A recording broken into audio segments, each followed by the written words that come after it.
ভাঙড়ে একরকম কোনো কাজই হয়নি। কিন্তু একটাই তো বিধায়ক, বিধায়ক করতে চাচ্ছি কিন্তু বিরোধী দল করতে দিচ্ছেন। যা উন্নয়ন করেছে আমাদের শওকত মোল্লা সাহেব করেছেন।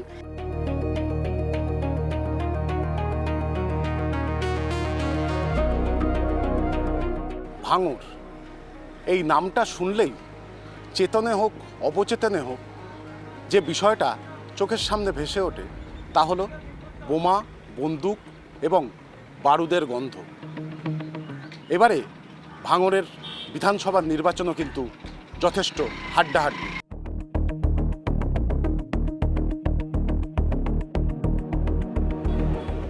আমাদের অপোজিশন খুবই দুর্বল। 5 বছর ধরে নওশাদ মরুভূমি করে দিয়েছে ভাঙড়।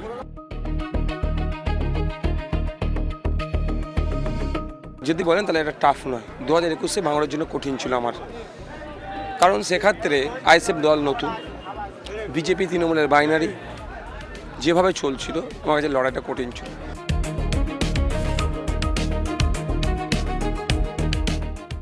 মূল প্রতিদ্বন্দ্বিতা হতে চলেছে বামফ্রন্ট মনোনীত আইএসএফ প্রার্থী নওশাদ সিদ্দিকীর সঙ্গে তৃণমূল কংগ্রেসের প্রার্থী শওকত মোল্লা।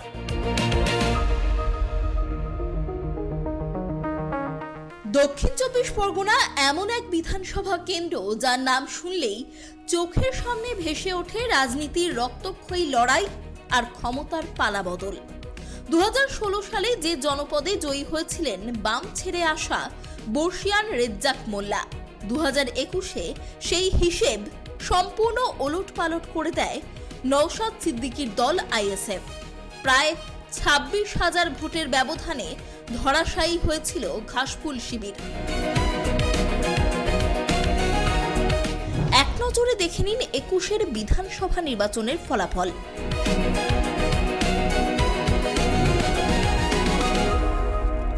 হারানো জমি ফিরে পেতে 26-এর নির্বাচনে তৃণমূলের বাজি ক্যানিং পূর্বের বিদায়ী বিধায়ক শওকত মোল্লা।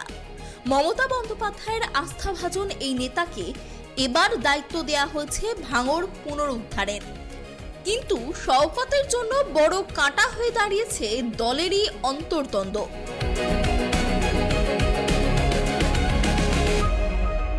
ভাঙড়ের এবারে নির্বাচন নিয়ে কি বলছে এখানকার প্রার্থীরা শুনে নেব। যে 5 বছরে ভাঙড়ের কতটা কাজ তুমি করতে পারলে? ভাঙড়ের মানুষের পাশে যেভাবে থেকে পরিষেবা প্রদান করেছি আমার এন্ড থেকে যেগুলো দরকার যথেষ্ট।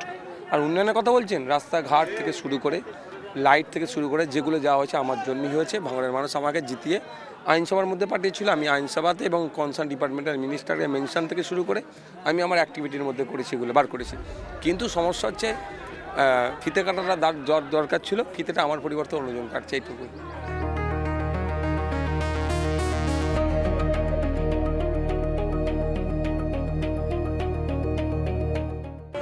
ভাঙড়কে এনকেডিআর আন্ডারে নিয়ে আসা, কারণ পাশেই হচ্ছে গিয়ে মানে নিউ টাউন। সেখানে যেভাবে এনকেডিআর আন্ডারে অন্তর্ভুক্ত করা হয়েছে এবং যেভাবে সেখানে ডেভেলপমেন্ট হয়েছে, আমাদের প্রথম কাজ ভাঙড়কে যদি এনকেডিআর আন্ডারে নিয়ে আসতে পারি তাহলে ভাঙড়ের সার্বিক উন্নয়নটা অনেক বেটার হবে। দ্বিতীয়ত, ভাঙড়ের প্রচুর গরিব মানুষ বাস করে। আমি গত 3 বছর ঘুরে ঘুরে দেখেছি যাদের মাথার উপর ছাদ নেই, খোলা আকাশের নিচে থাকে, কেউ তিরপলের ছাউনি, কেউ খড়ের ছাউনি, কেউ টালির ছাউনিতে বসবাস করে। ভাঙড়ে এখন প্রচুর আবাসন দরকার, ঘর দরকার। দিদির কাছে আমার প্রথম আবেদন থাকবে, আমার নেতা অভিষেক বন্দ্যোপাধ্যায়ের কাছে থাকবে, যে ভাঙড়ে অন্তত আগামী দিনে আরও 50,000 ঘর ভাঙড়ের মানুষের জন্য বরাদ্দ করতে হবে। তৃতীয়ত, এখানে ইনফ্রাস্ট্রাকচারাল ডেভেলপমেন্টটা কিছু নেই। 5 বছর ধরে নওশাদ মরুভূমি করে দিয়েছে ভাঙড়। এই এলাকার 5 বছরে কোনো উন্নয়ন করেনি, না করেছে রাস্তাঘাট, না করেছে পানীয় জল, না করেছে বিদ্যুৎ, একটা অ্যাম্বুলেন্স পর্যন্ত কিনে দেয়নি, যার ফলে ভাঙড়টা আজকে অনেকটা পিছিয়ে। তাই বিশেষ করে ইনফ্রাস্ট্রাকচারাল ডেভেলপমেন্ট বলি, আবাসন বলি, এবং প্রথম যেটা বললাম এনকেডিআর আন্ডারে ভাঙড়কে অন্তর্ভুক্ত করা, এটা হচ্ছে আমার প্রথম কাজ।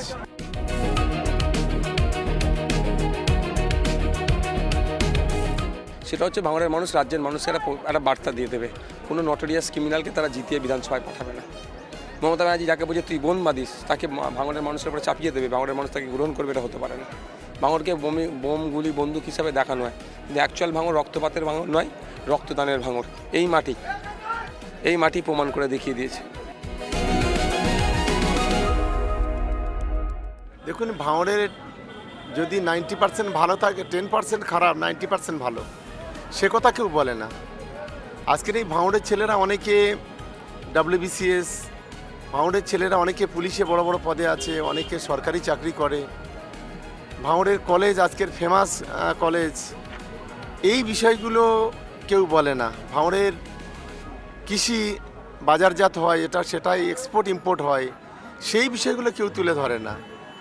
এখানে সবচাইতে নেগেটিভ পয়েন্ট, ভাঙড়ে একটা অংশের মানুষ আছে, একটা অংশের মিডিয়া আছে, তারা ভাঙড়কে কালিমালিপ্ত করার জন্য এই ধরনের কথা বলে, যেটা আগামী দিনে আমাদের চ্যালেঞ্জ ভাঙড়ের উন্নয়ন, ভাঙড়ের শান্তি। সেই মানসিকতা নিয়ে ভাঙড় বিধানসভা তৃণমূল কংগ্রেস একটা মোটো নিয়ে এগোচ্ছে।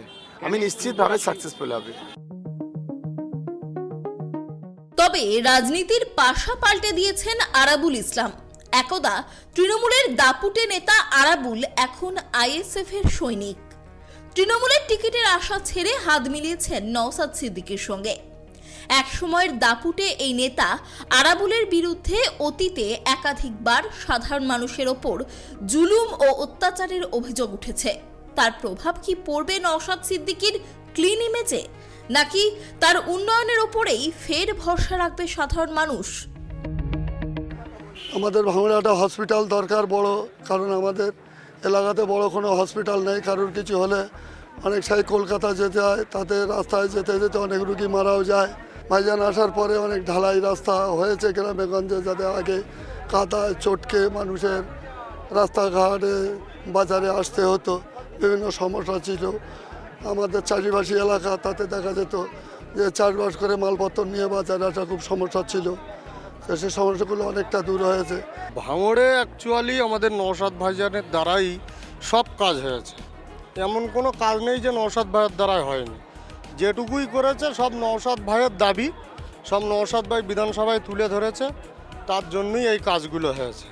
আর আগামী দিনে 5 বছরে ভাইজানকে বিধায়ক করে আমরা পাঠাবো, আরও অনেক কাজ হবে। কিন্তু একটাই তো বিধায়ক করতে চাচ্ছি, কিন্তু বিরোধী দল করতে দিচ্ছে না। কিন্তু আমাদের নামটা হবে না, তার জন্য এই ব্রিজটা অনেকবার নওশাদ সিদ্দিক ভাইজান চেষ্টা করেছে করার জন্যে, কিন্তু শাসক দল করতে দেয়নি।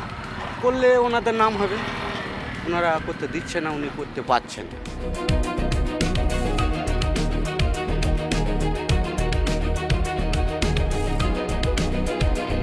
ভাঙড়ে একরকম কোনো কাজই হয়নি। এই দেখছেন না, এই ব্রিজটা, এই ওভার ব্রিজ দিয়ে কেউ যাচ্ছে না, এটা শর্ট, এইটাই হচ্ছে না। পাবলিক সেরেছে আজকে, একজন সেরে দেয় প্রত্যেক বছরে। এই গত বছরে এই 1.5 লাখ টাকার কার্ড দিয়েছে, আজকেও সে ওই ঘাটটা দিয়েছে। এই ভাঙড় সবসময় অবহেলা, ও যতই বলুক উন্নয়ন কাজ, কিছুই হয়নি। যতদূর দেখেছি 2021 সালে এখানে আইএসএফের বিধায়ক নওশাদ সিদ্দিকী হয়েছিল। মানুষ একটা আবেগভাবে ভোট দিয়েছিল, কিন্তু উনি যা প্রতিশ্রুতি দিয়েছিল একটাও কোনো কাজ করেনি। কাজ যদি করতে হয়, আমাদের মমতা বন্দ্যোপাধ্যায় ও অভিষেক বন্দ্যোপাধ্যায়ের নেতৃত্বে যখন আমাদের শওকত মোল্লা সাহেবকে অবজারভার করা হয়, তারপর উনি ভাঙড়ে এসে বলেছিলেন যে ভাঙড়বাসীর জন্য আমি 100 কোটি টাকার কাজ করে দেখাবো।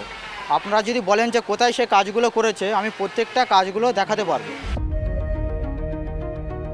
আপনাদের চণ্ডীহাটের আমাদের একটা ব্রিজ করেছে, আমাদের রাস্তাগুলো, এমনকি আমাদের এখান থেকে আমাদের কারবালা হাই স্কুল, যে স্কুল রোড আছে, সেই রোডটাও পাস হয়েছে, এখনও কাজ শুরু হয়নি, হচ্ছে।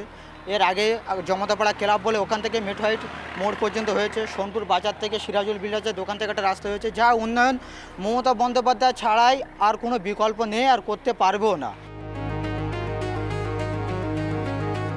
ভাঙড়ে কি এবার ফের আইএসএফ জয়ী হবে, নাকি পুরনো জমি উদ্ধার করতে পারবে তৃণমূল কংগ্রেস, নাকি কোনো তৃতীয় শক্তি আত্মপ্রকাশ করবে এই ভাঙড় বিধানসভা থেকে, তা জানার জন্য আমাদের অবশ্যই ফলাফলের দিন অবধি অপেক্ষা করতেই হবে।